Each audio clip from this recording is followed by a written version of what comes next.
खराबी कैसे ढूंढे, ये लर्निंग वीडियो में आपका स्वागत है। जब कोई ग्राहक अपना वाहन लेकर आपकी वर्कशॉप में आता है और इंजन में समस्या की शिकायत करता है, तो एक तकनीशियन के नाते आपको सबसे पहले इंजन से संबंधित सभी शुरुआती जांच कर लेनी चाहिए। उसके बाद मूल कारण ढूंढे। शुरुआत हमेशा वाहन की बुनियादी जांच से करें। सबसे पहले टंकी में ईंधन यानी पेट्रोल कितना है जांच ले। ये भी जांच ले कि पेट्रोल लाइनों में पेट्रोल जा रहा है या नहीं। पेट्रोल के रिजर्व की भी जांच करें। फिर स्पार्क प्लग की स्थिति जांचें कि स्पार्क होता आ रहा है या नहीं। आपको इंजन ऑयल की भी जांच करनी होगी, अर्थात उसका लेवल और गाढ़ापन। इंजन ऑयल का लेवल हमेशा डिपस्टिक पर दिखाए अनुसार 2 तीर के निशान के बीच में होना चाहिए। एयर फिल्टर की भी जांच करनी चाहिए कि कहीं वो रुका या भरा हुआ गंदा तो नहीं है। इसके अलावा ये भी जांच कर लेना चाहिए कि संबंधित नट और बोल्ट कितने टाइट हैं और ये पुख्ता कर लेना चाहिए। अपने शुरुआती चेकअप के आधार पर यदि ऐसा हो कि इंजन ऑयल का लेवल कम है, तो आपको इंजन ऑयल का लेवल कम होने के कारणों की पहचान करनी चाहिए। संभावित कारण यहाँ दिए गए हैं। पिस्टन रिंग के सिरे पर फासला हो सकता है जो इंजन की आवश्यकता से अधिक हो। इन फासलों के कारण इंजन ऑयल दहन कक्ष या पेट्रोल जलाने के कक्ष में चला जाएगा और जल जाएगा। वाल्व गाइड भी खराब हो सकता है, जिससे ऑयल दहन कक्ष में चला जाएगा और जल जाएगा। इससे आपको क्या लगता है, पिस्टन रिंग के सिरे पर ज्यादा फासला और वाल्व गाइड खराब होने का मूल कारण क्या है? इसका जवाब लुब्रिकेशन की कमी है। लुब्रिकेशन की कमी निम्नलिखित कारणों से हो सकती है। 1.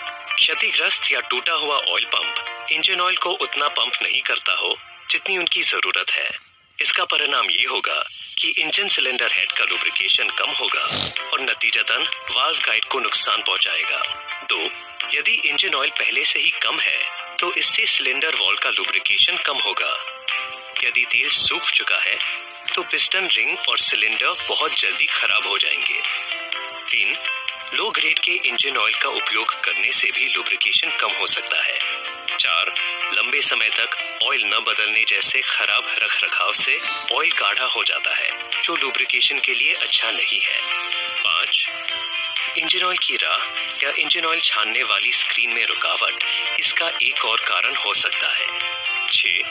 अगर इंजन आरपीएम आइडल आरपीएम से कम है, तो ऑयल पंप पर्याप्त गति से घूम नहीं पाएगा और इसलिए कम ऑयल पहुंचाएगा। इसी तरह आप अन्य खराबियों के मूल कारण को ढूंढ सकते हैं। अब इस्तेमाल के 3 उदाहरण पर नजर डालें। सिलेंडर हेड की दिक्कत, कैम चेन की अटपटी आवाज और पिस्टन की अटपटी आवाज। आइए गहराई तक चलें और इन दिक्कतों को समझें। पहला मामला या उदाहरण सिलेंडर हेड से अटपटी आवाज के लक्षणों से जुड़ा है। स्टेथोस्कोप की मदद से सिलेंडर हेड के पास अटपटी आवाज सुनकर आपको शुरुआत करनी चाहिए।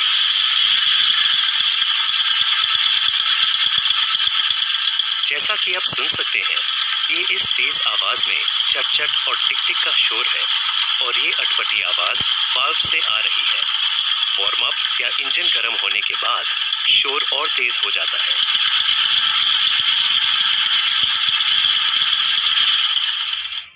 इस समस्या का कारण असामान्य या अधिक वाल्व क्लियरेंस, सिलेंडर हेड के लुब्रिकेशन में कमी और लंबे समय तक उपयोग से पैदा हुई घिसावट होती है। दूसरा मामला कैम चेन से अटपटी आवाज का है। स्टेथोस्कोप की मदद से टाइमिंग चेन टेंशनर लिफ्टर के पास अटपटी आवाज को सुने। यहाँ 2 शोर हो सकते हैं। यदि आपको कर्कश शोर खड़खड़ाहट सुनाई दे, तो ये इशारा करता है कि कैम चेन ढीली है, और यदि आपको घिसने जैसा तेज शोर घरघराहट सुनाई दे, तो मतलब कैम चेन बहुत तंग है। इंजन की स्पीड बढ़ाने के साथ खड़खड़ाहट का लेवल कम हो जाता है। शोर को पहचानना तब आसान होता है जब इंजन की स्पीड कम हो रही हो। थ्रॉटल बढ़ाने से आवाज बदल जाती है और वार्म अप के बाद शोर शांत हो जाता है। इन समस्याओं के कारणों में से कुछ है कैम चेन टेंशनर लिफ्टर की खराबी, कैम चेन का खिंचाव सही न होना, कैम चेन टेंशनर में लुब्रिकेशन की कमी और लंबे समय तक उपयोग से पैदा हुई घिसावट। अब अटपटी आवाज को सुनिए। उपयोग के तीसरे और आखिरी मामले में आइए पिस्टन की अटपटी आवाज के लक्षणों को देखें। जैसा कि पिछले मामले में जिक्र किया गया है, स्टेथोस्कोप की मदद से सिलेंडर पर अटपटी आवाज सुने।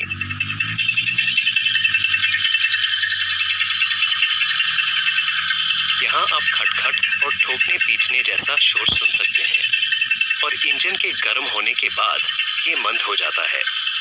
ये शोर ज्यादातर पावर स्ट्रोक के दौरान होता है। एग्जॉस्ट की ओर से आने वाला शोर ज्यादा तेज होता है और इंजन की स्पीड कम होने पर शोर बढ़ता जाता है। जब लक्षण स्थिति बढ़ती है, दहन कक्ष में ऑयल जलने के परिणाम स्वरूप एग्जॉस्ट से काला या सफेद धुआं निकलता है।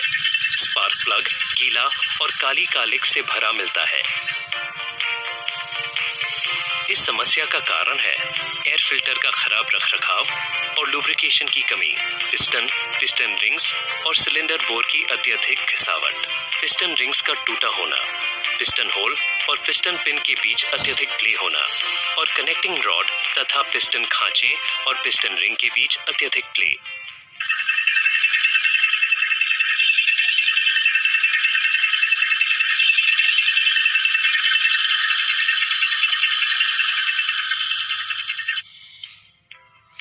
इसके साथ ही आप लर्निंग वीडियो के आखिर तक पहुंच गए हैं। देखने के लिए